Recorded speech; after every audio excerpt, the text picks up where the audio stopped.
ఎక్కడో దూరానున్నా చుక్కలే విన్నా గాని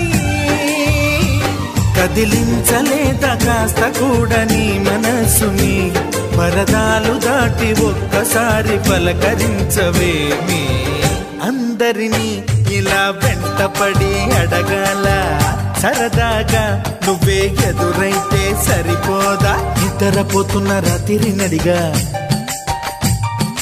గుడికి చేరిన గువ్వల నడిగా